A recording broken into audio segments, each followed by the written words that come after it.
बच्चों, high school UP board examination कक्षा 10 का जो प्रश्न पत्र है मैथमेटिक्स का वो 70 अंक का है।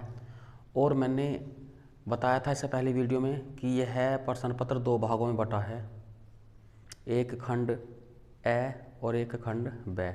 तो खंड ए में 20 बहुविकल्पीय प्रश्न हैं, जो कि प्रत्येक बहुविकल्पीय जो प्रश्न है वो 1 अंक का है। तो 20 अंक के हुए। तो इससे पहले वीडियो में मैंने उनका सॉल्यूशन किया है बच्चों, बहुत ही अच्छी वीडियो है, उसे देख लेना। और इसका जो दूसरा भाग है खंड ब, यह है बच्चों 50 अंक का है। मैं बारी बारी से इस खंड के अंतर्गत आने वाले प्रश्न बताऊंगा और किस प्रश्न में कितने खंड हैं और कितने अंक का है उसे बारी बारी से बता के चलूँगा बच्चों। बहुत ही अच्छी वीडियो होने वाली है और लगातार वीडियो बने रहना। मैं गारंटी के साथ इस बात का वादा करता हूँ कि अगर ये वीडियो तुमने पूरी देख ली तो तुम्हें प्रश्न पत्र बहुत ही आसान लगेगा और तुम कैसा भी क्वेश्चन उसे आसानी से कर लोगे। तो आइए शुरुआत करते हैं।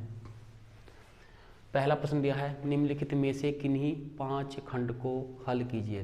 तो बच्चों इसमें 6 खंड दिए होंगे, तुम्हें 5 खंड करने हैं और प्रत्येक खंड जो है वो 2 अंक का होगा। तो खंड कह दिया है इसका, बिंदु P -4,6 बिंदुओं A -6,10 और B 3,-8 को मिलाने वाले रेखाखंड को किस अनुपात में विभाजित करता है। तो तुम्हें यह ध्यान रखना है बच्चों कि जो बिंदु P है वो विभाजन कर रहा है। तो इसलिए हम क्या करेंगे, पहले वाले को x और इसे y, क्योंकि बिंदु P विभाजित कर रहा है रेखाखंड को। और ये जो दोनों बिंदु हैं, पहले वाला बिंदु x1 y1 लिख लेंगे और दूसरे वाले को x2 और y2, इस तरह से।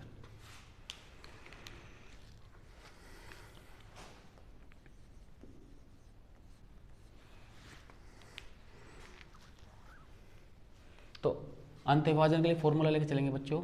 यदि विभाजन अनुपात m1 और m2 हो तो फॉर्मूला बनता है, क्योंकि x बराबर m1 into x2 plus m2 into x1 upon m1 plus m2। तो इसलिए तो x के स्थान पे क्या रखना है, -4 बराबर m1 न्यूकान्वी गुना x2 कितना है, हमें यहाँ ध्यान देना है x2। तो x2 है इसका 3, ये ध्यान रखना है इसमें। तो x2 है 3, तो x2 के स्थान पे 3 जमा m2 और x1 है -6, इसके बटे m1 प्लस m2 क्रॉस गुणा कर लेंगे। तो -4 m1 -4 m2 बराबर 3 m1 -6 m2, पक्षांतर कर लेंगे। तो -4 m1 और -3 m1 बराबर -6 m2, ये माइनस का इधर आके प्लस का हो जाएगा।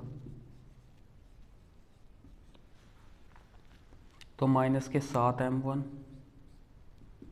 बराबर -2 m2, माइनस से माइनस कैंसिल। तो m1 अपॉन m2 बराबर 2/7।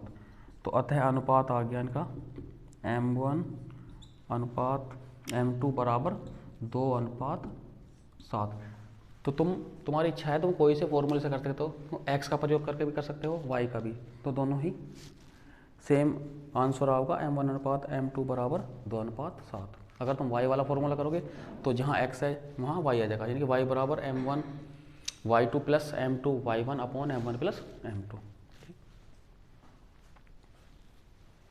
अब खंड ख में दिया है, निम्नलिखित बारंबारता बंटन का बहुलक ज्ञात कीजिए। तो यहाँ वर्ग अंतराल है, 10 से 25, 25 से 40, 40 से 55, 55 से 70, 70 से 85 और 85 से 100। और यहाँ बारंबारताएँ दी हैं 2, 3, 7, 9, 5, 4। तो तुम्हें बच्चों ये देखनी है कि सबसे अधिक बारंबारता कौन सी है। तो सबसे अधिक बारंबारता है 9। तो तुम्हें करना क्या है, इसके ठीक सामने लिखना है F1, क्योंकि इससे पहला क्या आ जाएगा F0 और यहाँ इससे ठीक नीचे F2। तो इसलिए बहुलक। और अब जहाँ सबसे अधिक बारंबारता है तो वही क्या हो जाएगा, इसका बहुलक वर्ग। तो यहाँ पर निम्न सीमा जो है बहुलक वर्ग में यहाँ 55 है। तो L बराबर कितना आ जाएगा 55। ये ध्यान रखना है, L बराबर 55। और F0 7, F1 9 और F2 5। तो इसलिए बहुलक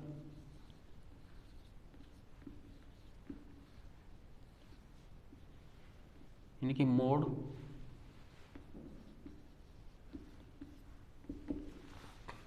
तो फॉर्मूला है इसका L plus F1 minus F0 और इसके बटे 2F1 माइनस F0 और माइनस F2 और गुना H। H क्या है, वर्गों का अंतर है, वर्गांतर है इसमें, यानी कि उच्च सीमा और निम्न सीमा में प्रत्येक में कितना अंतर बनता जा रहा है, उच्च सीमा और निम्न सीमा का अंतर। तो ये H है। तो प्रत्येक में जो अंतर है वो 15-15 का अंतर है। तो H बराबर कितना 15।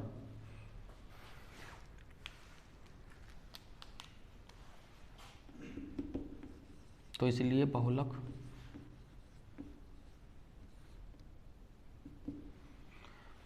तो L कितना है 55। तो यहाँ 55 लिख लेंगे प्लस F1 कितना है 9 माइनस F0 यानी कि F0 7। तो 2 गुना F1 की जगह 9 और F0 7 और माइनस F2 है 5 और गुना 15। तो 55 जमा 9 में 7 जाकर 2, तो 2 गुना 15 बटे 9 दूनी 18 और 7 और 5 12। तो माइनस के 12 प्लस के 18 तो 6। तो 2 3 6 और 3 पंजे 15। तो 55 और 5 कितने आ गए 60। तो ये इसका बहुलक हो गया। अब देखो गै सिद्ध कीजिए कि 6 जमा रूट 2 एक अपरिमेय संख्या है। तो बच्चों इसे अपरिमेय संख्या सिद्ध करने के लिए हम इसके विपरीत इसे परिमेय संख्या मान के चलते हैं। और जैसे परिमेय संख्या मानेंगे तो ये देखते हैं कि इसमें क्या त्रुटि बनती है।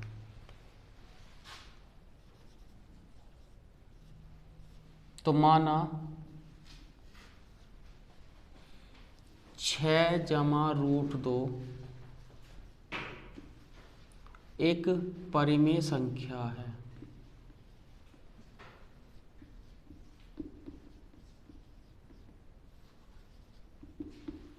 तब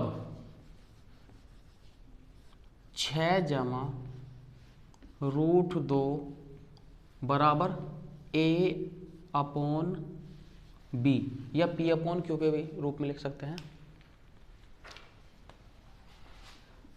जहां A, B सहअभाज्य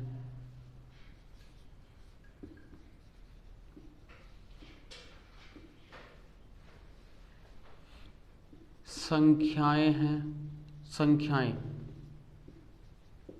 हैं तथा B बराबर नहीं 0।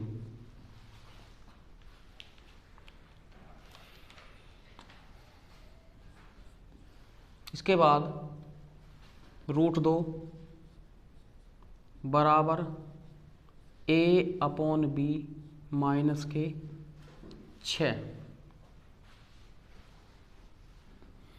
तो इसलिए A अपॉन B माइनस 6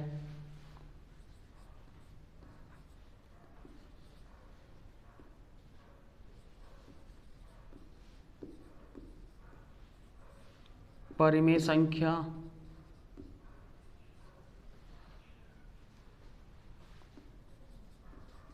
है। तो बच्चों जब a/b-6 ये वाला भाग परिमेय संख्या है और ये इसके बराबर है, तो तब √2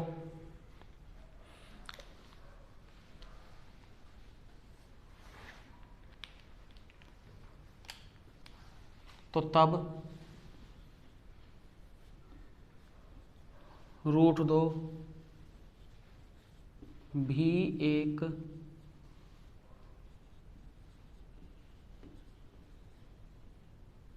परिमेय संख्या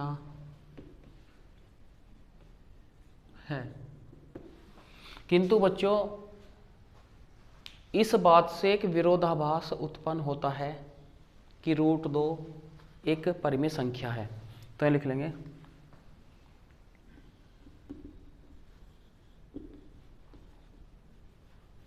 किंतु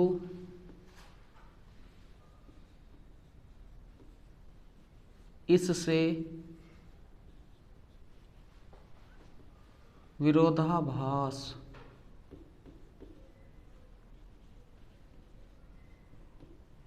उत्पन्न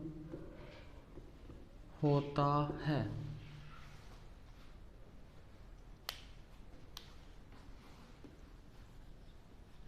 कि √2 एक परिमेय संख्या है। इससे आगे बच्चों लिख लोगे तुम कि यह कल्पना जो है त्रुटिपूर्ण है। ठीक है, तो अतः इतना लिखने के बाद तो अतः √2 एक क्या है? अपरिमेय संख्या।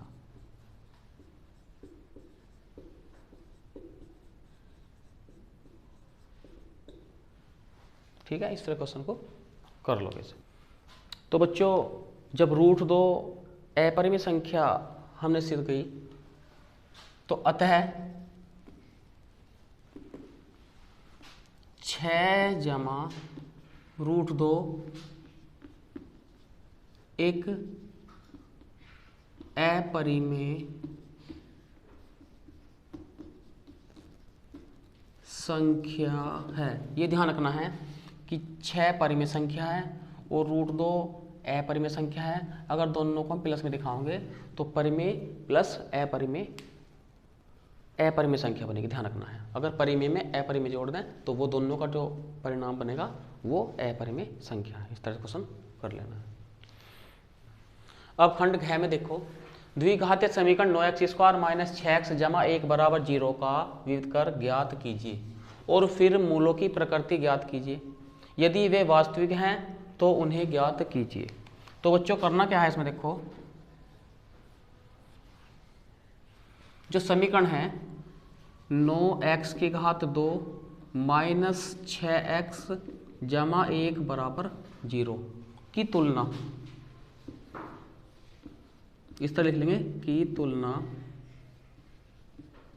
ax² + bx + c बराबर 0 से करने पर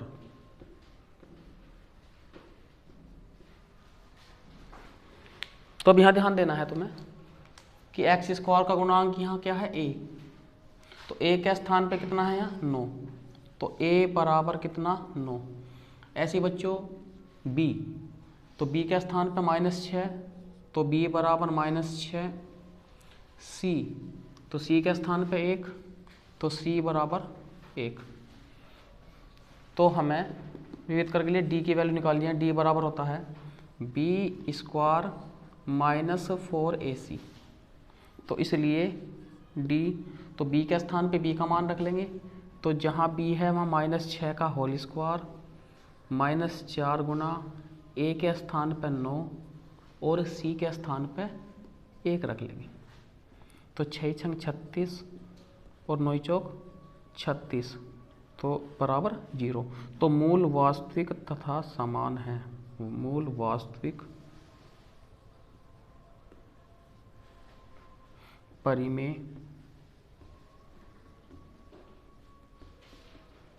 समान है।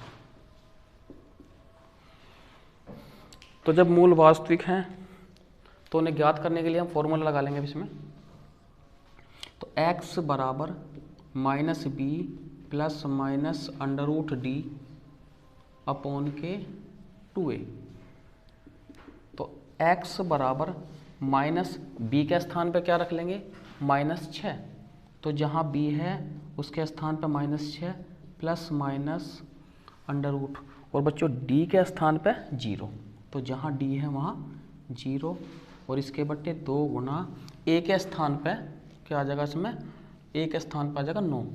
तो जहाँ a है वहाँ 9 आ गया। तो माइनस के माइनस में गुणा करेंगे तो प्लस 6 बटे, यहाँ देखो 2 गुना 9 और बाकी आगे 0 है, तो इसे काट लेंगे। तो 3 दूनी 6 और 3 तिया 9, 2 से 2 कैंसिल। तो इसलिए जो मूल है यहाँ लिख लेंगे, इसलिए मूल तो 1/3 और दूसरा मूल भी 1/3। इस तरह से इस क्वेश्चन को सोल्व कर लें। अब देखो बच्चों सवाल नंबर है, एक ठोस एक अर्धगोले पर खड़े एक शंकु के आकार का है जिनकी त्रिज्याएं 3 सेंटीमीटर तथा शंकु की ऊंचाई 4 सेंटीमीटर है। इस ठोस का संपूर्ण पृष्ठीय क्षेत्रफल पाई के पदों में ज्ञात कीजिए। तो बच्चों ये एक ठोस ऐसा है कि एक अर्धगोला है, इसकी त्रिज्या r बराबर 3 सेंटीमीटर है, और ऊपर जो है एक शंकु बना है उसकी त्रिज्या भी r बराबर 3 सेंटीमीटर है। ऊंचाई दी है h बराबर 4 सेंटीमीटर। जैसा कि हम जानते हैं कि जो शंकु की तिर्यक ऊंचाई जो है वो l बराबर है, इसका फॉर्मूला √h² प्लस r²। तो बराबर √h के स्थान पे 4 रख ले, 4 का स्क्वायर, और प्लस r के स्थान पे 3, 3 का स्क्वायर, तो 4 चौक 16 और प्लस 9, तो रूट के अंदर 25 तो 5। तो इसने कहा है कि इस ठोस का संपूर्ण पृष्ठीय क्षेत्रफल पाई के पदों में। तो यहाँ लिख लेंगे बच्चों, तो इसलिए ठोस का संपूर्ण, तो ठोस का संपूर्ण पृष्ठीय क्षेत्रफल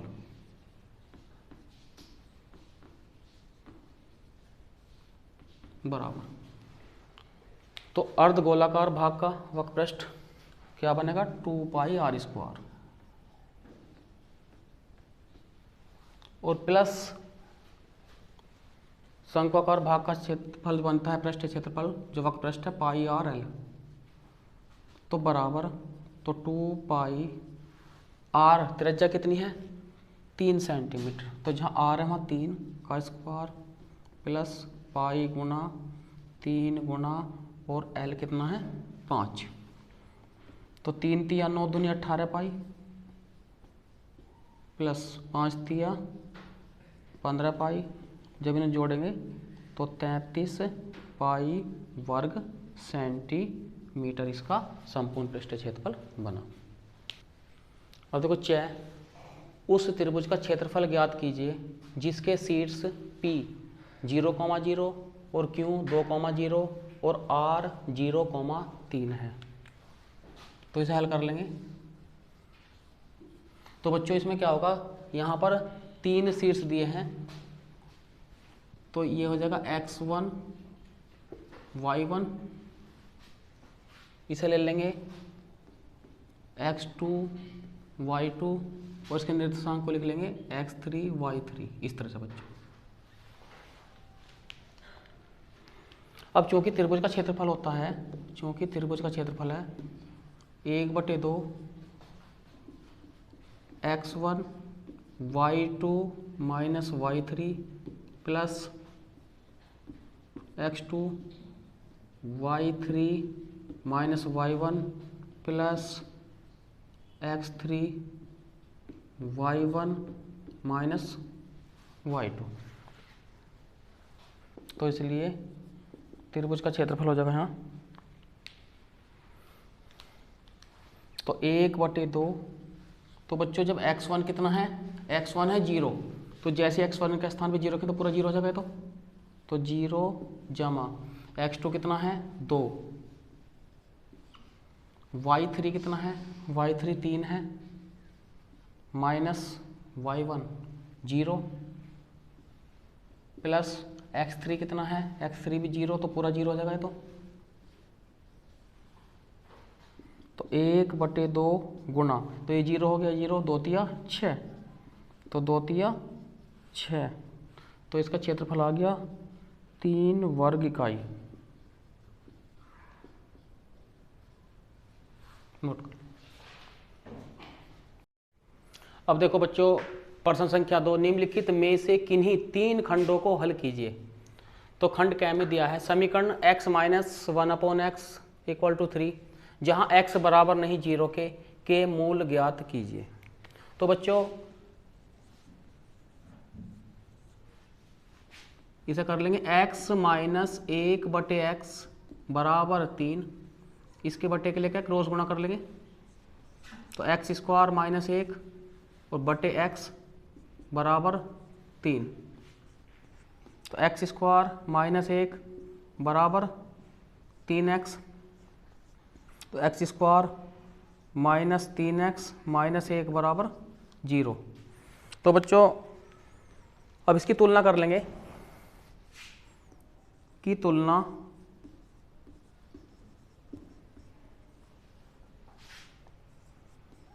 ax² plus bx plus c बराबर 0 से करने पर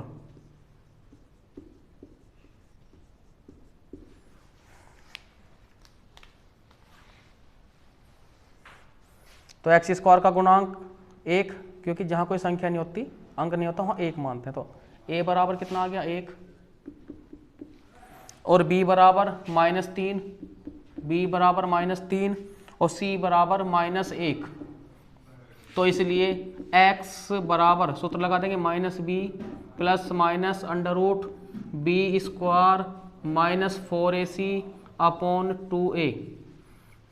तो x बराबर, अब b के स्थान पे जैसे ही -3 रखेंगे, एक माइनस यहाँ है तो माइनस गुणा माइनस प्लस, तो प्लस के 3 प्लस माइनस √, तो b के स्थान पे जब -3 रखेंगे तो -3 का होल स्क्वायर कितना आ जाएगा, 3 तिया 9 प्लस के माइनस है यहाँ, अब c वाला भी -1 है, तो इनकी गुणा यानी कि 4 एकम 4, तो काय आ जाएंगे प्लस के 4, और इसके बटे 2 गुना a का मान कितना 1, तो बराबर, तो 3 प्लस माइनस √ के अंदर 13 और बटे 2, तो इसके मूल ये प्राप्त हो गए। एक बार प्लस ले लेंगे, एक बार माइनस लिख लेंगे।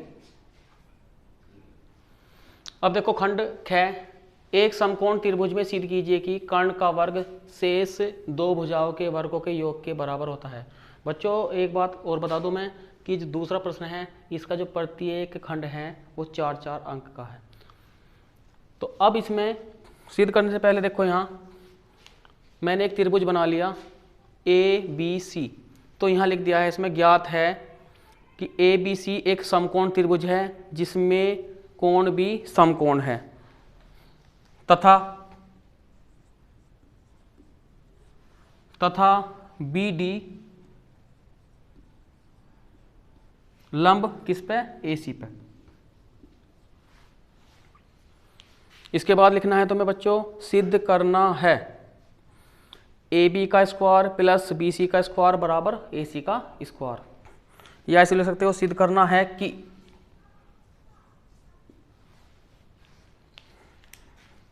अब यहां लिखेंगे उपपत्ति या प्रमाण लिख सकते हो, प्रमाण भी लिख सकते हो, प्रमाण।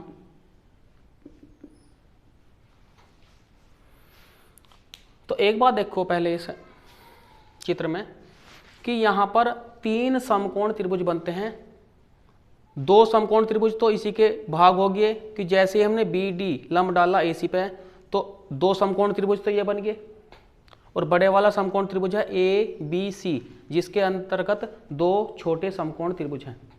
तो बच्चों हमें करना क्या है, बारी बारी से कि पहले वाला बड़े वाला समकोण त्रिभुज लेना है, इसके बाद छोटे वाला, इसी प्रकार से फिर बड़े वाला समकोण त्रिभुज लेना है, और फिर इसके बाद दूसरा छोटे वाला, इस तरह से बारी बारी से लेकर चलना है। तो सबसे पहले लिखेंगे समकोण त्रिभुज ABC, तो यहां लिख लेंगे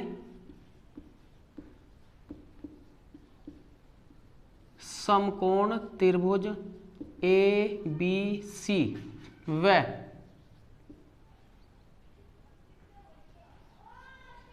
त्रिभुज, क्योंकि दोनों समकोण त्रिभुज है तो हम ऐसे लिख सकते हैं समकोण त्रिभुज ए बी सी व समकोण त्रिभुज। अब आगे जब त्रिभुज लिखोगे तुम तो सबसे पहले जब हम ए बी सी लिख रहे थे तो उसके बाद हमें इसके साथ ए डी बी लिखना होगा, क्योंकि सबसे पहले तो इन दोनों में जो कॉमन है उसे लिख के चलेंगे। यानी कि ए कॉमन है तो ए लिख लेंगे, यानी कि यहाँ ए कॉमन है तो ए लिख लेंगे। दूसरे नंबर पे जो 90 अंश का है, यहाँ बी 90 अंश का था और यहाँ डी 90 अंश का है, तो इसके बाद डी लिख देंगे इस तरह से, और फिर इसके बाद बी इस तरह से। तो समकोण त्रिभुज ए बी सी व समकोणीय त्रिभुज लिख सकते हैं, कोई दिक्कत नहीं है। मैंने जिससे समय कम लगे थोड़ा सा, तो समकोण त्रिभुज का साइन है ये ए डी बी, इस तरह से हम समकोण त्रिभुज का साइन बना लेंगे इस तरह से। तो ए डी बी में तो देखना क्या है इसमें कि कोण ए बी सी बराबर कोण ए डी बी दोनों बराबर हैं, क्योंकि प्रत्येक जो है वो कितना 90 अंश का है, तो प्रत्येक 90 अंश। व इसके बाद देखना है कि जो कोण ए है वो क्या है, उभयनिष्ठ है, कॉमन है। तो कोण ए बराबर कोण ए ऐसे लिख लेंगे, क्या है उभयनिष्ठ।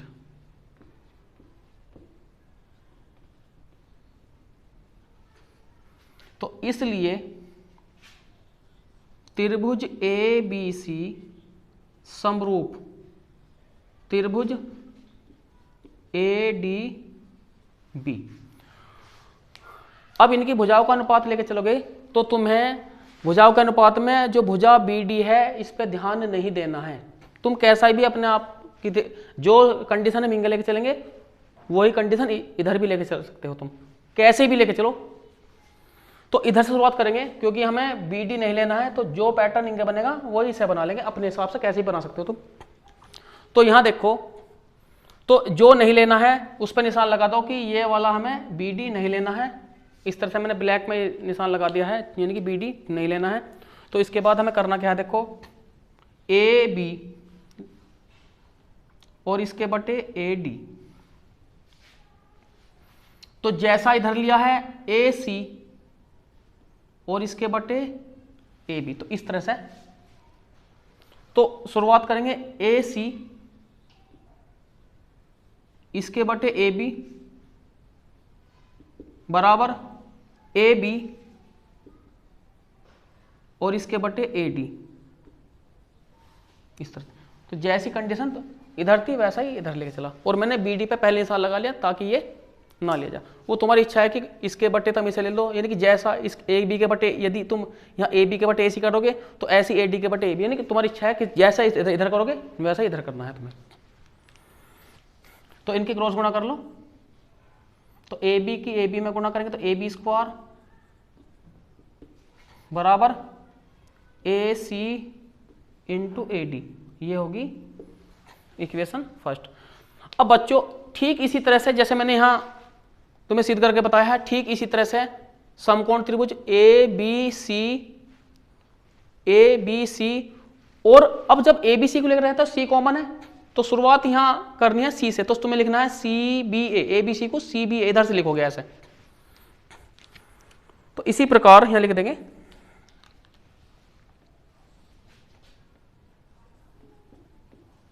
तो इसी प्रकार त्रिभुज सी बी ए, ये समकोण त्रिभुज है, सी बी ए समरूप त्रिभुज। तो सबसे पहले जो कॉमन है, क्योंकि अब हमें लेना है सी डी बी, ये वाला त्रिभुज किसके साथ, सी बी ए के। तो जो कॉमन है उसे पहले लेंगे, सी कॉमन है तो सी को पहले लेके चलेंगे। उसके बाद जो समकोण है उसे दूसरे नंबर पे, डी समकोण है इसे दूसरे नंबर पे, और उसके बाद बी। अब जैसा मैंने पहले बताया था कि बी डी नहीं लेना है, तो जो नहीं लेना है उस पर इस तरह से साइन लगा लो। बाकी तुम थारी इच्छा है, तुम जैसा कैसा भी पैटर्न बनाना चाहो बना लो। तो इधर से देखो तो डी बी नहीं लेना है, तो करना क्या है तुम्हें कि सी बी और इसके बटे सी डी, तो जैसा इधर वैसा इधर सी ए और इसके बटे सी बी, इस तरह से। तो इधर से शुरुआत करेंगे। तो सी ए के बटे सी बी बराबर सी बी इसके बटे सी डी, क्रॉस गुणा कर लेंगे। तो सी बी की सी बी में, तो सी बी स्क्वायर बराबर सी ए इंटू सी डी, तो क्रम में लिख लेंगे सर, सी बी स्क्वायर को क्या लिख लेंगे, B C square, C B square का बी सी स्क्वायर क्रम में लिख लेंगे, और सी ए को ए सी इंटू सी डी, ये हो गया 2। तो इसी तरह से अब एक बात देखो बच्चों, तो यहां 1 और 2 को क्या करेंगे हम, जोड़ देंगे।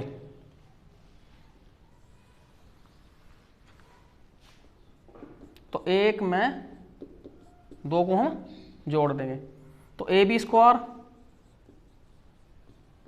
प्लस बी सी स्क्वायर बराबर A C into A D plus A C into C D,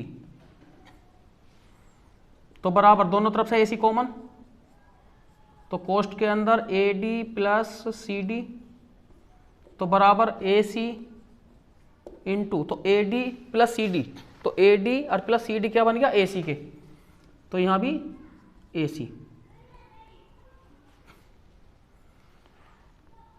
तो इसलिए तो A B square plus B C square बराबर, तो ए सी की ए सी में गुणा करेंगे, ए सी स्क्वायर इति सिद्धम।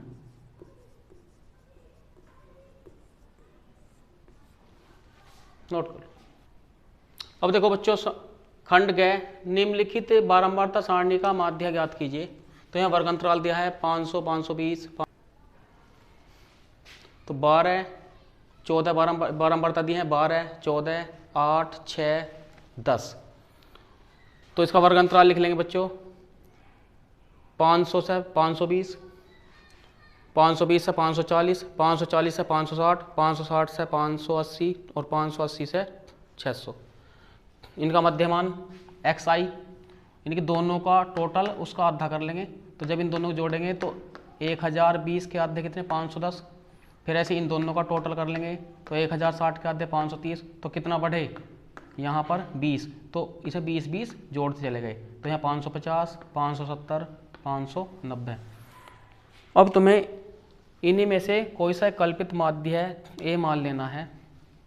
यहाँ हम कल्पित माध्य ए 550 लेकर चले, और इसके बाद हमने ये बारंबारता एफ आई, तो 12, 14, 8, 6 और 10। तो इसके बाद देखो बच्चों, अब करना क्या है इसमें, अब जो वर्ग अंतर है, यानी कि जो इनका अंतर है, यानी कि निम्न सीमा उच्च सीमा, तो कितना अंतर है 20 का, तो h बराबर कितना लिख लेंगे यहाँ 20, h का मान कितना आ गया 20 आ गया। अब ज्ञात करेंगे बच्चों यहाँ, क्योंकि अगर हमें इस टाइप के क्वेश्चनों को बहुत जल्दी करना हो तो यहाँ पर हम पद विचलन विधि के द्वारा करेंगे, तो सब पग विचलन विधि भी कहते हैं। तो उसके द्वारा तो हम यू आई जब ज्ञात करेंगे बच्चों, तो यू आई में बराबर किसके है, एक्स आई माइनस ए अपॉन एच, इस तरह से। तो बच्चों जब हमने कल्पित माध्य ए 550 ले लिया, तो 510 में से जब 550 घटाओगे तो कितने बच्चे, माइनस के 40, तो माइनस के 40, और h का मान कितना है 20, तो 20 से भाग कर दो, तो 20 दूनी 40 माइनस के 2। इसी तरह से 530 में से, क्योंकि एक्स आई पहले आना है, तो 530 में से 550 घटाओगे तो कितना, माइनस के 20, तो यहाँ माइनस के 20 को 20 से भाग करेंगे कि हाँ माइनस का 1, तो 1 का डिफरेंस बनता जा रहा है इसमें। तो इसके बाद यहाँ क्या आ जाएगा, यहाँ इसमें 0, फिर इन्हीं का प्लस कर देना, बिल्कुल सेम वही कंडीशन होगी, यहाँ 1 और यहाँ 2, इसका उल्टा कर देना है, क्योंकि 570 550 घटाओगे 20 को जब 20 से भाग करेंगे 1 हो जाएगा। जब 590 को में से 550 घटाओगे तो 40, तो 20 दूनी 40। इसके बाद करना है बच्चों तुम्हें FI UI। तो जो UI का मान आया है उसकी गुणा FI में कर देनी है। तो 12 दूनी 24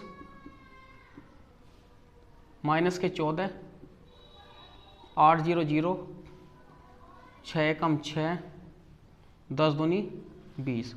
अब ये देखना है कि माइनस वाले कितने हैं। माइनस वाले हैं 38 और प्लस वाले हैं 26। तो कितने फालतू हैं माइनस वाले? 12 फालतू हैं। तो यहाँ लिख लेंगे FI, तो सिग्मा FI UI माइनस के 12, इस तरह लिख लेंगे। तो फॉर्मूला लिख लेंगे।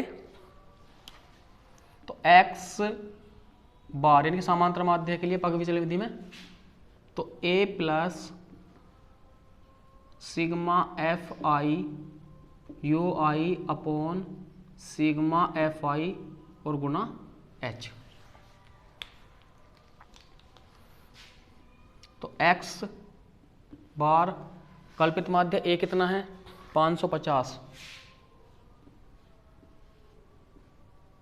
प्लस सिग्मा FI UI कितना है माइनस के 12 बटे सिग्मा FI कितना है 50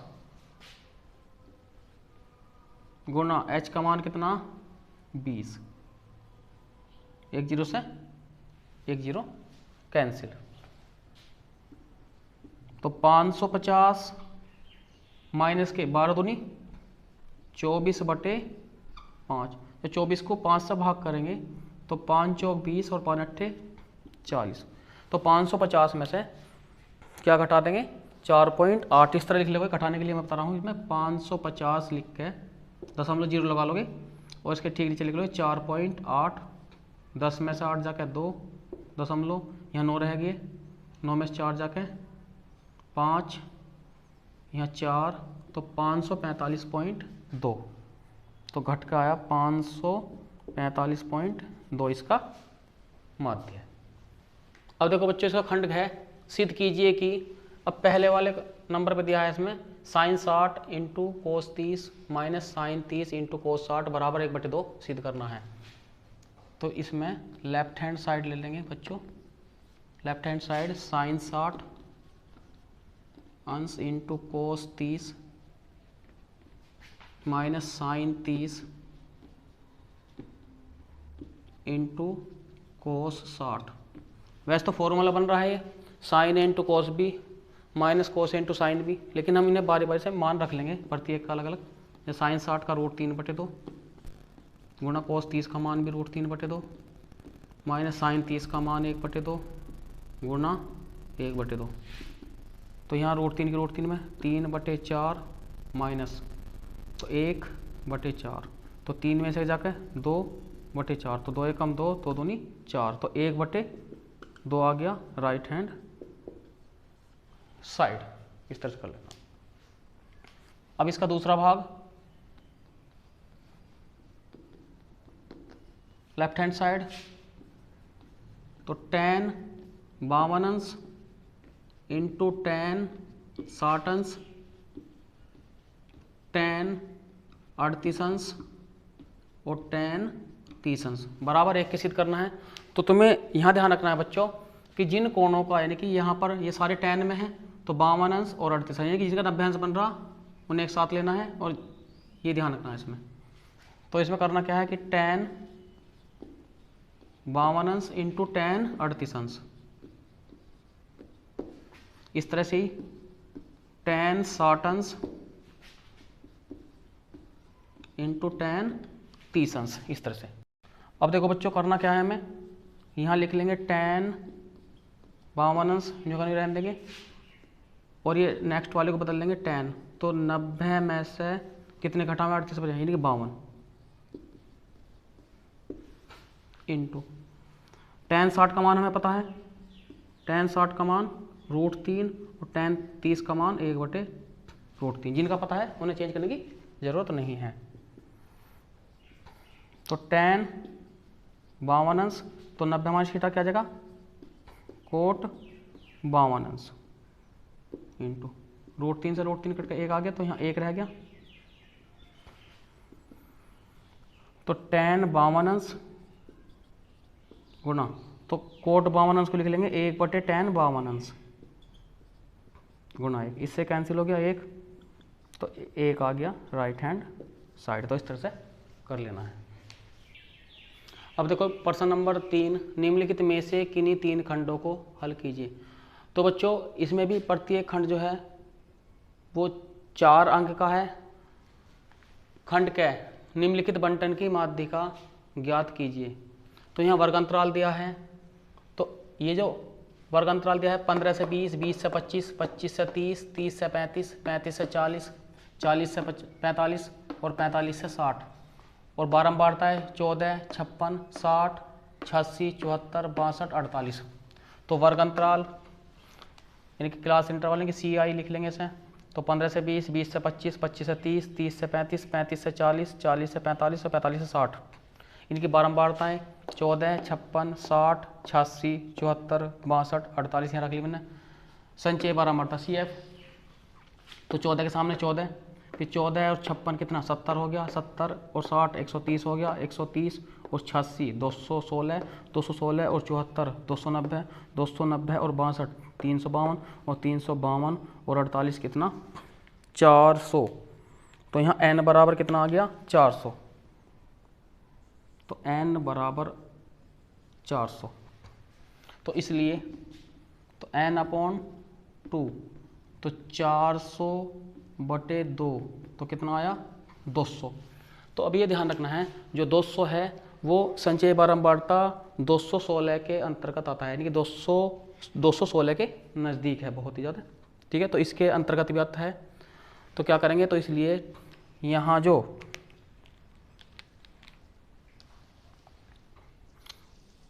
वर्ग बना हमारा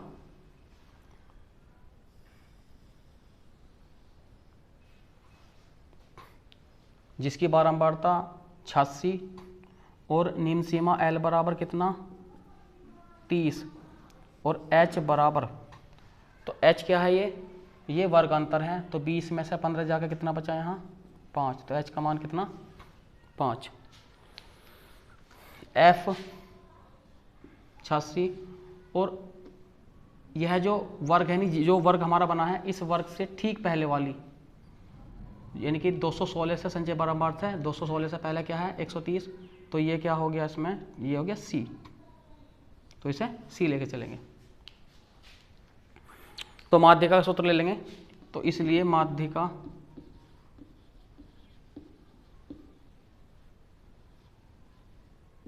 बराबर, तो फॉर्मूला है L जमा n/2 - C/F गुना H। तो L का मान कितना है 30, तो जहाँ L है वहाँ 30 जमा n/2 कितना आया है 200, तो यहाँ 200 लिख लेंगे। C का मान कितना है 130 और F कितना है 86,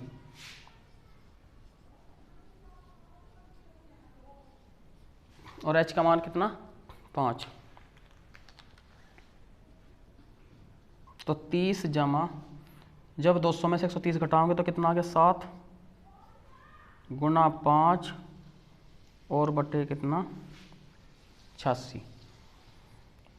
तो 2 से काट लेंगे, 2 चौक 8, 2 तिया 6, 2 तिया 6, 2 पंजे 10, तो 30 जमा 5 पंजे 25, 5 तिया 15, 2 17 और बटे 43। तो 175 को 43 से भाग कर लेंगे, तो 115 को 43 से भाग कर लेंगे, तो 4, तो 4 तिया 12, 4 चौक 16, 1 17, 3 दशमलव लगा लेंगे, नहीं चलते मान लीजिए 0 लगा लेंगे, यहाँ भी एक 0 और यहाँ भी एक 0 लगा लेंगे इस तरह से। तो 4 सत्ते लगभग 7 तिया 21 और 7 चौक 28 30, यानी कि यहाँ एक फालतू है तो लगभग 4.07। या हम ऐसे कर सकते हैं, छिक्का चला के फिर निम्मा चलेगी लगभग में, तो मैंने यहाँ डायरेक्ट कर दिया। तो इसको भाग करके क्या होगा,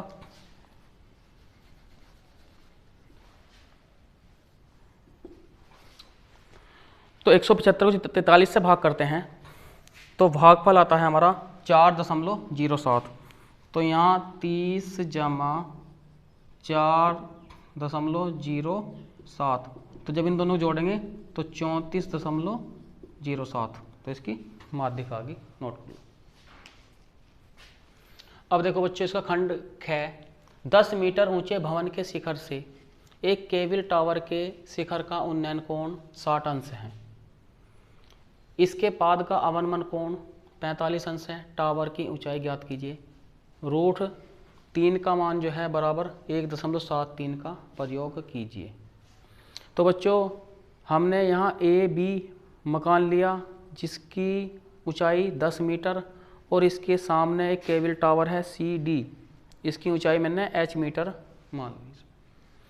अब करते क्या हैं, बिंदु ए से ए ई एक रेखाखंड हमने यहाँ लिया जो किसके समांतर है, बी सी के समांतर है। तो ए ई समांतर बी सी।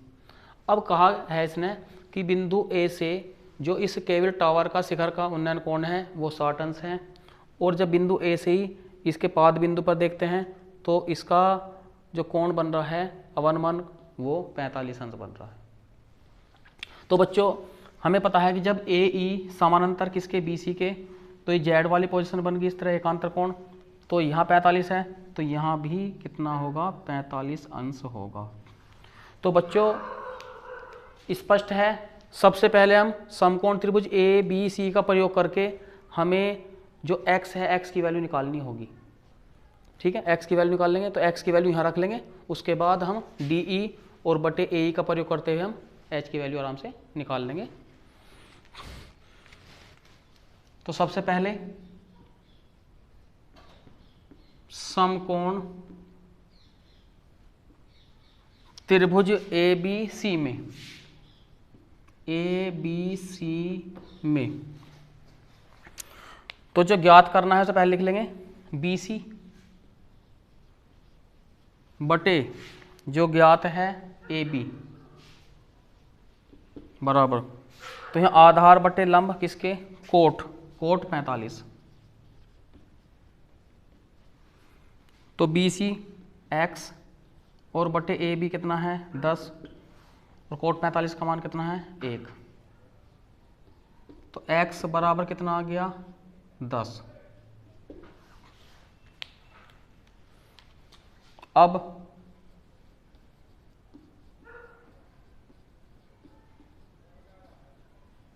समकोण त्रिभुज ए ई डी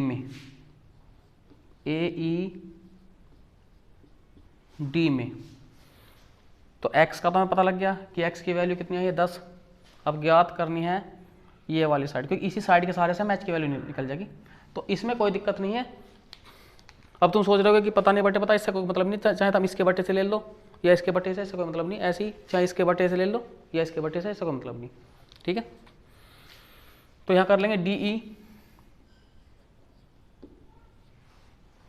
बटे इसके ए ई बराबर, तो लंब बटे आधार tan 60। तो डी ई कितना है h माइनस 10 और ए ई एक्स है, तो ए ई का पता लग गया था हमें कितना है 10।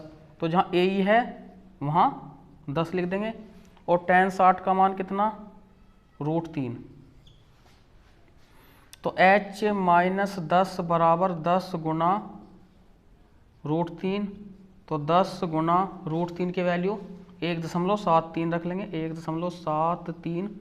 तो जब इसकी गुणा होगी तो 17 कितना आ गया 3। तो इसलिए h बराबर, तो ये इंगे प्लस का हो जाएगा, तो 17.3 प्लस 10 तो बराबर कितना आ गया 27.3।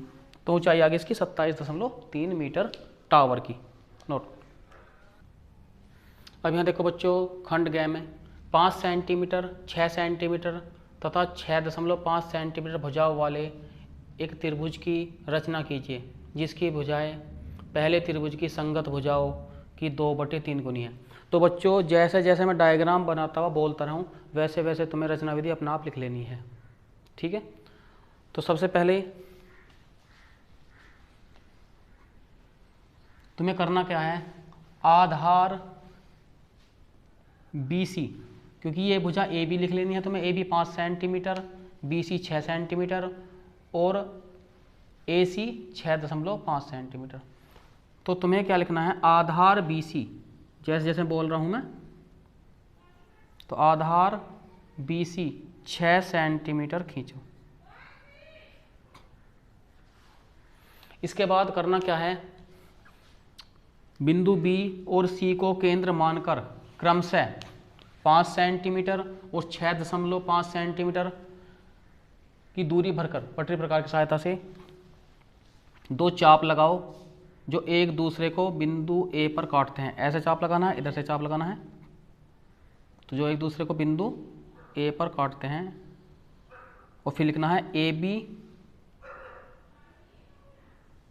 और AC को मिलाया।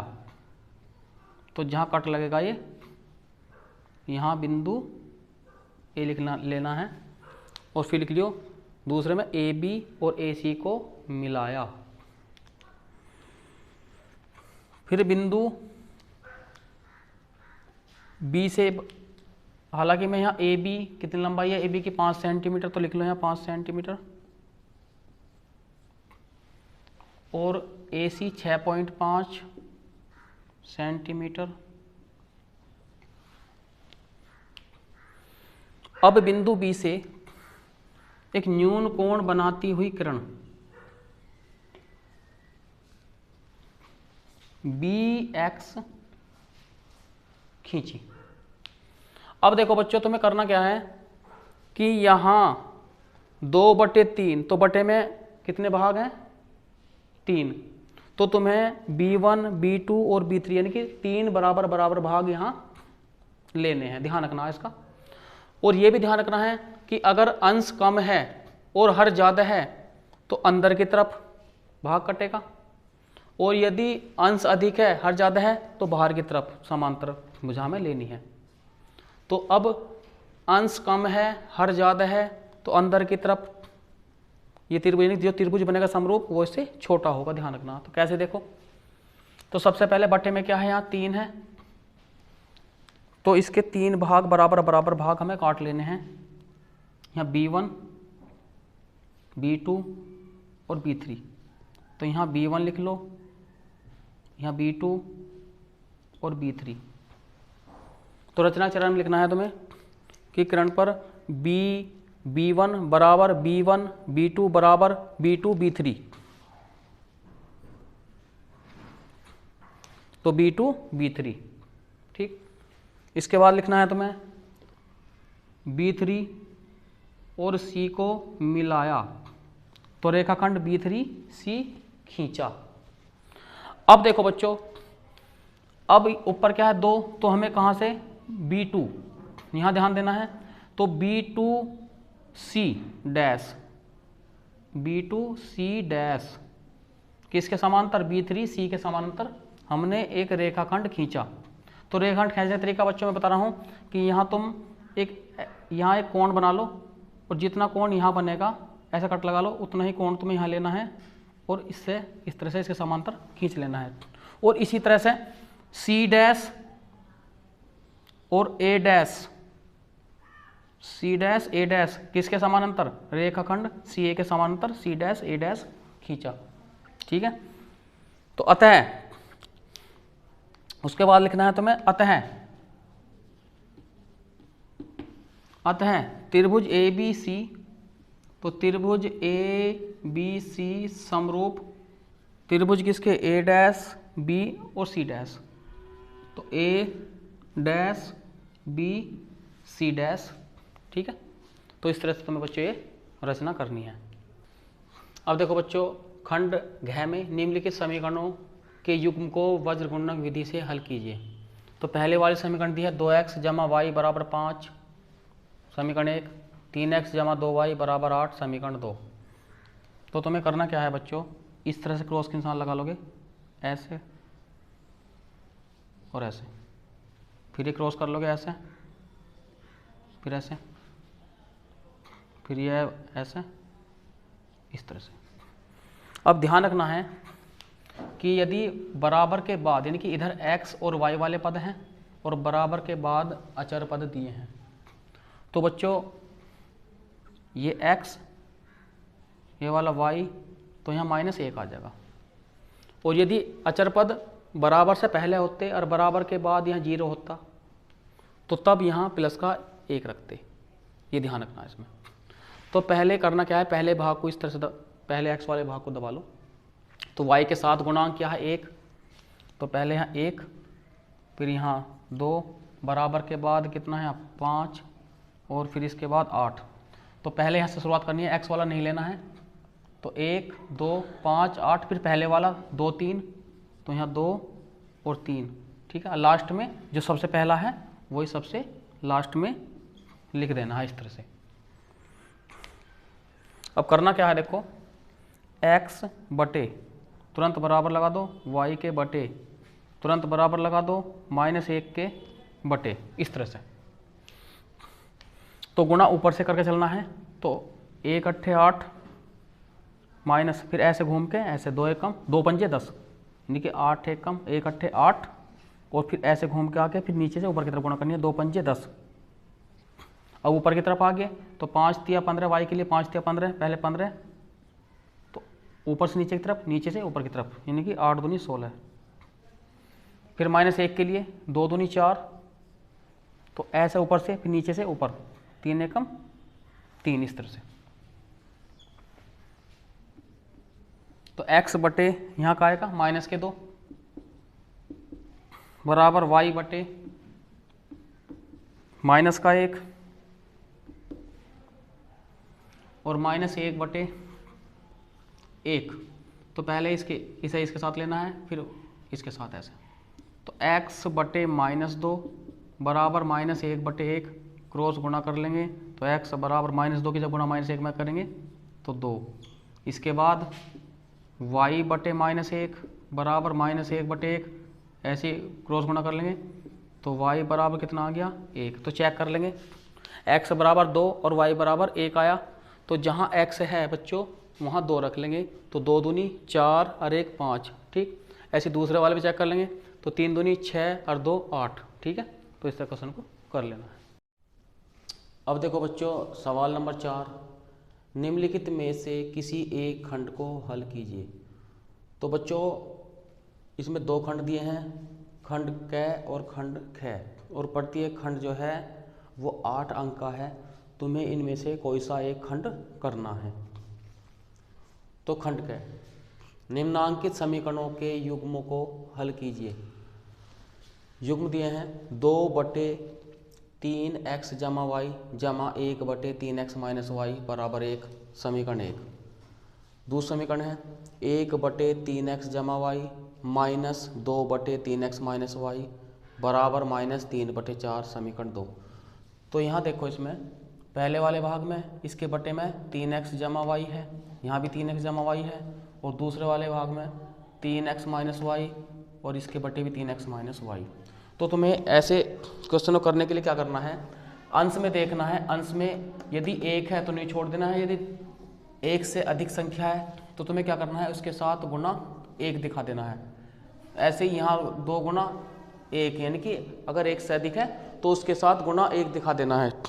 तो अब ये फोकस करो इसमें कि ये 1/3x जमा वाई, इसके स्थान पे हम क्या रख सकते हैं, ऐसे ही 1/3x जमा वाई, ऐसे ही 1/3x माइनस वाई और 1/3x माइनस वाई, इसके स्थान पे क्या रख सकते हैं। तो यहाँ देखो ये 1/3x जमा वाई और यहाँ भी 1/3x जमा वाई। तो हमें यह मानना है कि 1/3x जमा वाई को हम u लेके चलेंगे और 1/3x माइनस वाई को यहाँ पर v मान लो।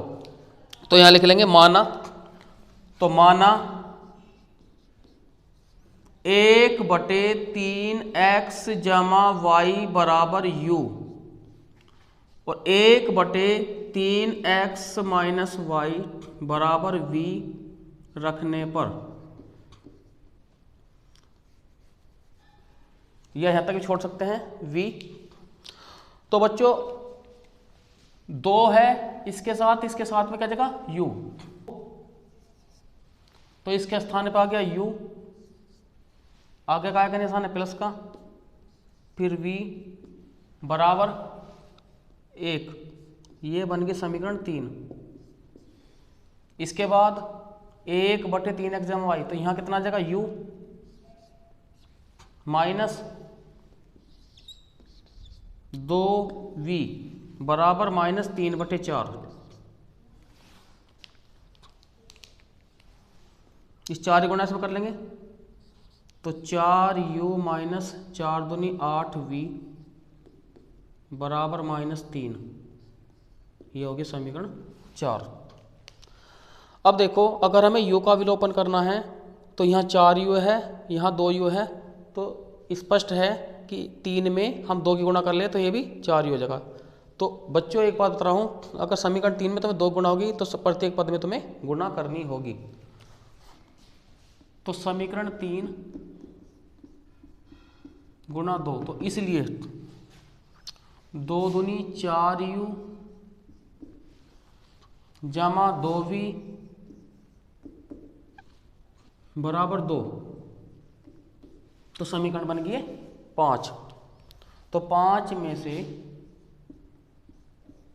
समीकरण 4 को घटा दो, तो समीकरण 4 है 4u माइनस 8v बराबर -3, माइनस यहाँ प्लस यहाँ भी प्लस,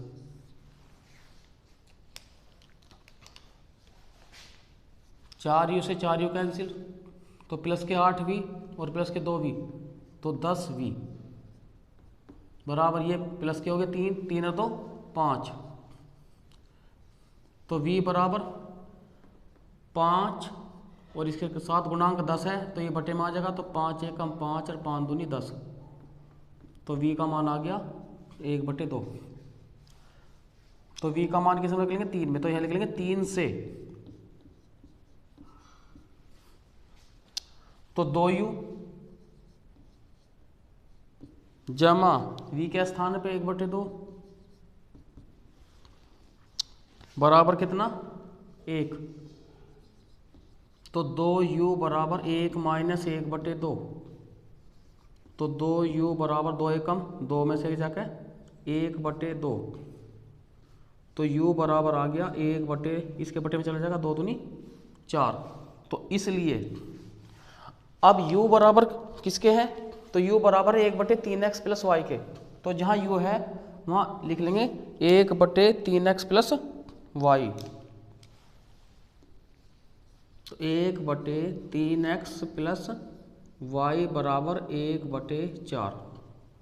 तो ऐसे क्रॉस गुणा कर लेंगे। यह स्पष्ट है कि जब अंश में यहाँ भी 1 है बराबर के बाद यहाँ अंश में भी 1 है, तो 3x जमा वाई बराबर किसके 4 के, या ऐसे गुणा कर लेंगे, इसकी गुणा इसमें इसकी इसमें, तो यहाँ की पहली समीकरण 3x जमा वाई बराबर 4, तो समीकरण नंबर कितनी बनी है 6।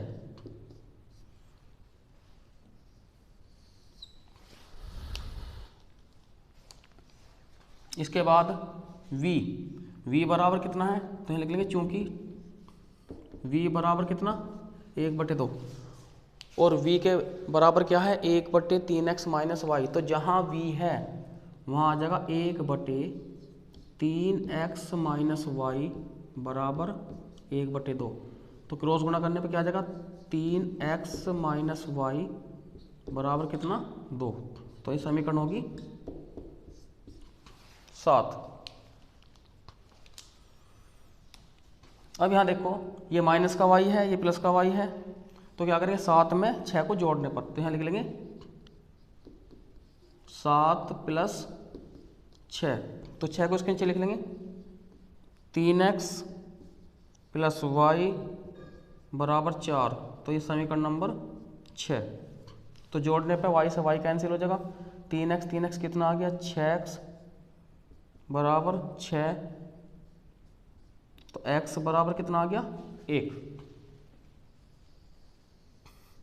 तो बच्चों x बराबर कितना आ गया 1, तो x का मान किस में रख देंगे 6 में, तो 6 से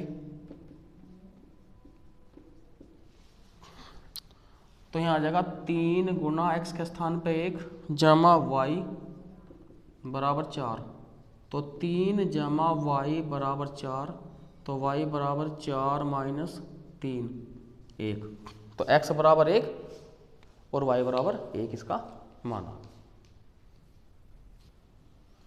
अब देखो खंड ख, एक ठोस एक शंकु के आकार का है जो एक समान आधार की त्रिज्या के अर्धगोले पर अध्यारोपित है। यदि अर्धगोले का वक्रपृष्ठ तथा शंकु का वक्रपृष्ठ समान हो तो शंकु की त्रिज्या और ऊंचाई का अनुपात ज्ञात कीजिए। तो यहाँ एक ठोस बना है और एक अर्धगोले पर एक शंकु अध्यारोपित है। इसमें दिया है कि शंकु का वक्रपृष्ठ जो है और अर्धगोले का जो वक्रपृष्ठ है ये दोनों बराबर हैं। तो हमने क्या करा यहाँ, माना अर्धगोले की त्रिज्या जो है वो r है, तो तभी जो इसके ऊपर ठीक इसके आधार पर यानी कि जो इसके जो वृत्ताकार भाग जो दिया है ये इस पर एक शंकु अध्यारोपित है, पूरा पूरा से ढक रहा है, तो इसकी त्रिज्या भी शंकु क्या बनेगी r बनेगी। और यहाँ से यहाँ तक मैंने शंकु की त्रिज्या ले ली, ऊंचाई ले ली h, तो शंकु की ऊंचाई ले ली मैंने यहाँ h।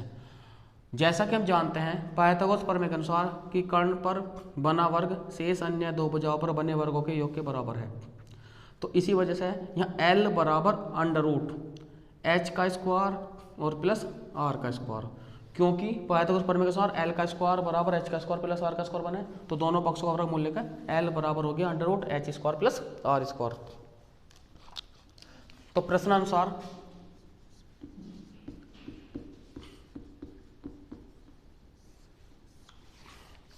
प्रश्नानुसार दिया है कि अर्धगोले का वक्रपृष्ठ, तो जैसा कि हम जानते हैं कि अर्धगोले का वक्रपृष्ठ क्या है 2 पाई r स्क्वायर बराबर, और शंकु का वक्रपृष्ठ बनता है पाई r l।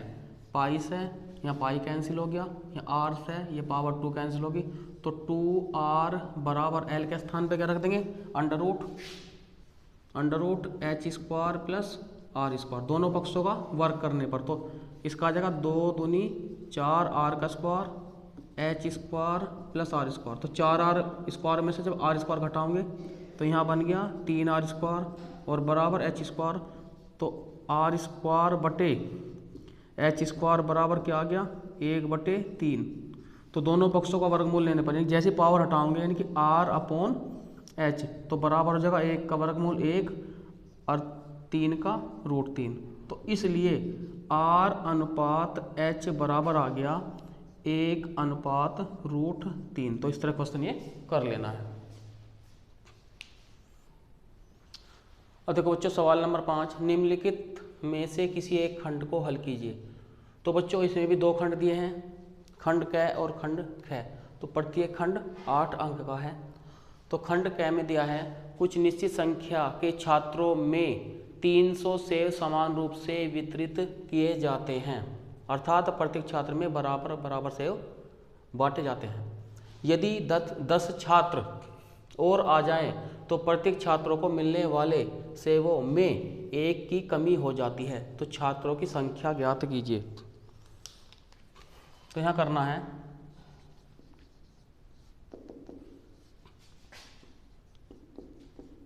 माना छात्रों की संख्या बराबर x, तो प्रश्नानुसार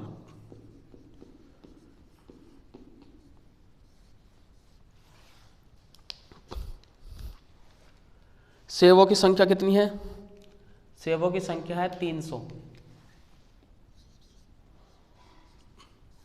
छात्रों की संख्या है x, तो प्रत्येक छात्र को मिले सेव, तो 300 को x से भाग कर देंगे इस तरह से। लेकिन आगे शर्त में दिया है कि यदि 10 छात्र और आ जाएं, तो अगर यहाँ मैं +10 कर दूं तो बराबर होता क्या है कि प्रत्येक छात्र को कितने सेव मिले थे, 300/x। तो प्रत्येक छात्र को मिलने वाले सेवों में एक की कमी आ जाती है, अर्थात -1। इस तरह से कर लेंगे इसे। तो 300/x जमा 10 बराबर इसके बटे 1 लेके क्रॉस गुणा कर देंगे। तो 300 इसके गुणा से कि -x और बटे x। अब ऐसे क्रॉस कर लेंगे गुणा, तो इसकी इसमें गुणा, तो 300x बराबर यहाँ भी गुणा कर लेंगे बारी बारी से, 300x -x² जमा 3000 और -10x। 300x से 300x कैंसिल, ये बराबर के बाद गए उरली तरफ ले आओ इसमें। तो x², ये जगह प्लस के 10x और माइनस के 3000 बराबर 0।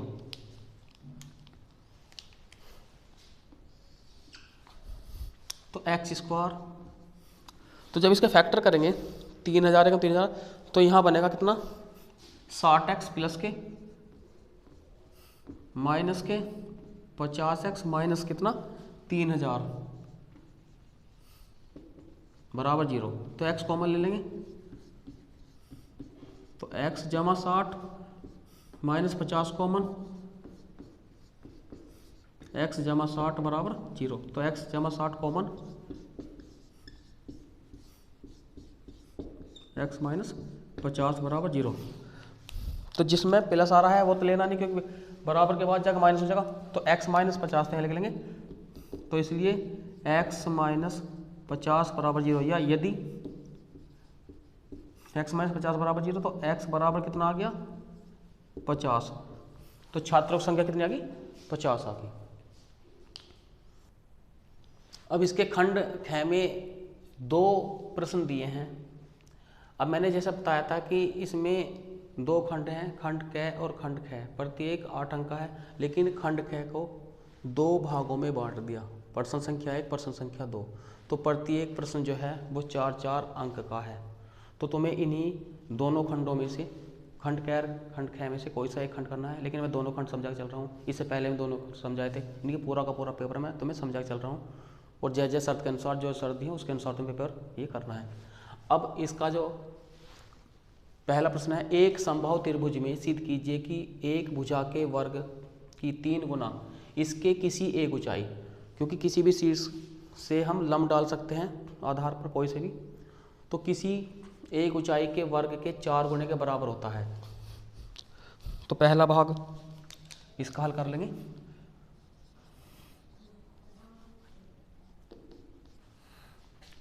तो सबसे पहले एक समबाहु त्रिभुज की रचना कर लेंगे या बना लेंगे, जिसकी तीनों भुजाएं बराबर हैं, ए बी सी। तो शीर्ष ए से जब समबाहु त्रिभुज की सामने वाली भुजा पर ठीक लंब डालेंगे इस तरह से, तो यह होता क्या है, यह इस भुजा को 2 बराबर बराबर भागों में बांटेगा, ये ध्यान रखना है इसमें, ठीक। अब यदि हम इस समबाहु त्रिभुज की प्रत्येक भुजा ए, तो यहाँ ए आ गई, यहाँ ए, लेकिन जब यहाँ से यहाँ तक क्या है भुजा, ये भी ए है, लेकिन बी डी और बराबर डी सी, तो ये यहाँ से यहाँ तक की जो साइड है वो पूरे भाग का क्या आ जाएगा, आधा, यानी कि a/2 इस तरह से।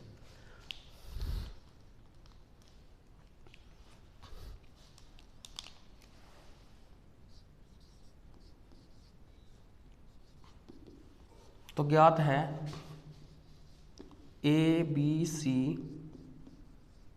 एक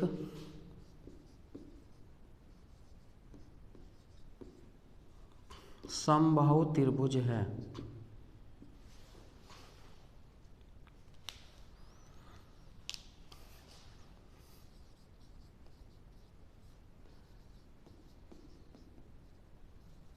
सिद्ध करना है कि, और AD क्या है इसकी ऊंचाई, तो यहाँ h लिख देंगे। तो इसने कहा है कि जो सिद्ध करना है कि वर्ग की जो भुजा है उसका 3 गुना और ऊंचाई के 4 गुने, यानी कि ऊंचाई के वर्ग के 4 गुने के बराबर है। तो इसने सिद्ध करवा रहा है कि 3a² बराबर 4h², ये हमें सिद्ध करना है।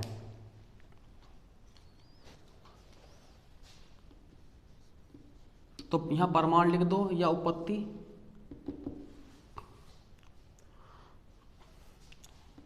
तो चूंकि AD लंब BC, तो इसलिए क्योंकि समबाहु त्रिभुज है तो इसलिए BD बराबर DC बराबर कितना, a/2। वह कोण ADB बराबर कितना, 90 अंश। तो होता है हम समकोण त्रिभुज ADB में चलेंगे। तो यहां लिख लेंगे, तो अब समकोण त्रिभुज ADB में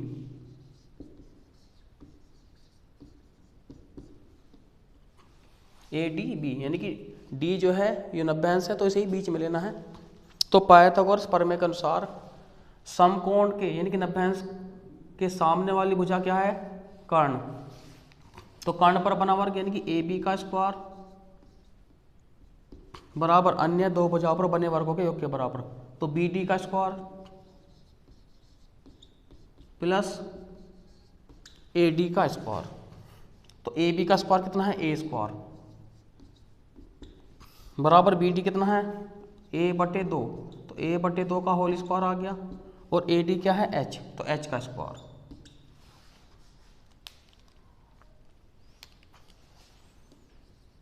तो a² बराबर a²/2 दूनी 4 जमा h²। तो पक्षांतर कर लेंगे, तो a² माइनस a²/4 बराबर h²। तो 4a² में से a² जा कितना बचा, 3a²/4 बराबर h²। तो इसकी इसमें गुणा कर देंगे, तो 3a² बराबर 4h² इति सिद्धम।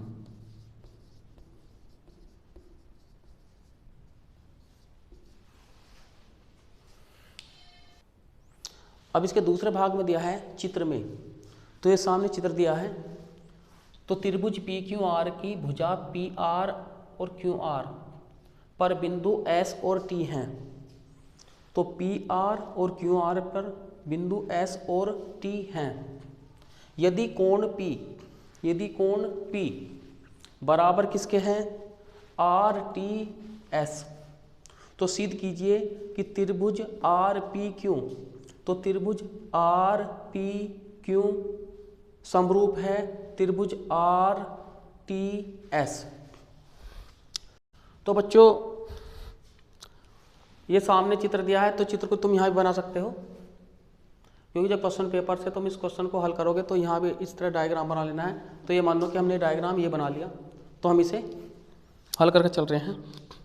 तो सबसे पहले तुम्हें लिखना है दिया है, ये ध्यान रखना है। इसमें चित्र का मैं इसी का प्रयोग कर रहा हूँ, लेकिन जब तुम इसे क्वेश्चन को सॉल्व करो तो तुम्हें चित्र क्वेश्चन पेपर जो परीक्षा कॉपी है उस पर बनाना होगा।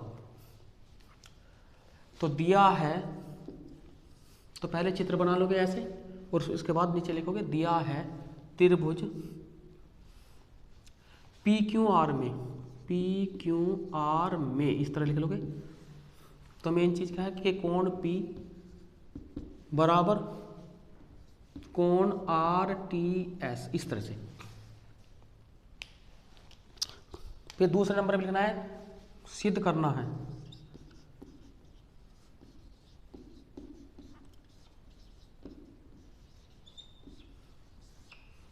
सिद्ध करना है कि त्रिभुज आर पी क्यू समरूप है त्रिभुज आर टी एस।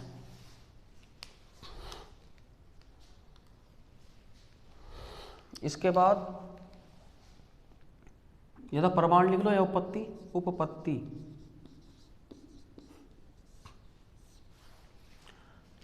तो एक बात का ध्यान रखना है कि ऐसी कंडीशन में, यानी कि जो समरूप हमें सिद्ध करवा रहा है, कि जो सिद्ध करने के लिए दिया है, तो इन्हीं त्रिभुज के अंतर्गत चलना है। तो तुम्हें लिखना है कि त्रिभुज आर पी क्यू, यहाँ लिखेंगे त्रिभुज आर पी क्यू व त्रिभुज, इन्हीं को लेना है। ये ध्यान रखना हमेशा, जो चीज़ समरूप सिद्ध करवा रहे हैं, जो त्रिभुज समरूप करवा रहे हैं, उन्हीं को लिख देना है ऐसे ही कि त्रिभुज आर पी क्यू व त्रिभुज आर टी एस में।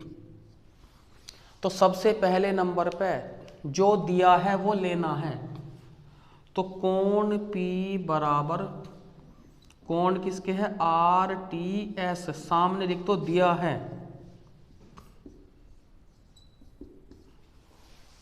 इस तरह से। तो यहां देखो, तो कोण P आर टी एस। इसके बाद यहां देखो, अब R और R क्या है, उभयनिष्ठ। तो यहां लिख दो कि कोण R और कोण R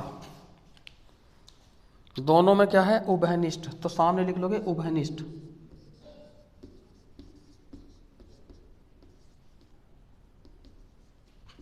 इस तरह से।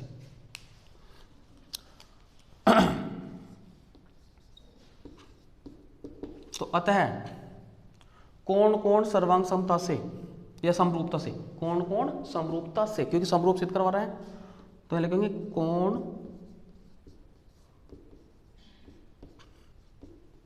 कोण समरूपता से।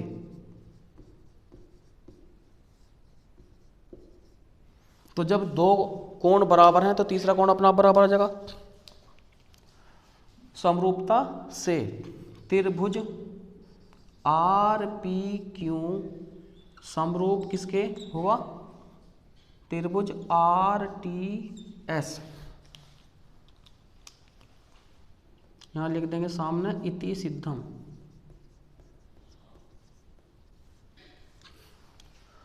तो बच्चों इस तरह से क्वेश्चन करने हैं। और एक बात और बता दूं मैं, अगर सबसे पहले तुम्हें क्वेश्चन पेपर को बड़े ध्यान से पढ़ना है और वे क्वेश्चन पहले सिलेक्ट करने हैं जो तुमसे अच्छे आते हों, तो वे प्रश्न पहले करोगे स्टार्टिंग में।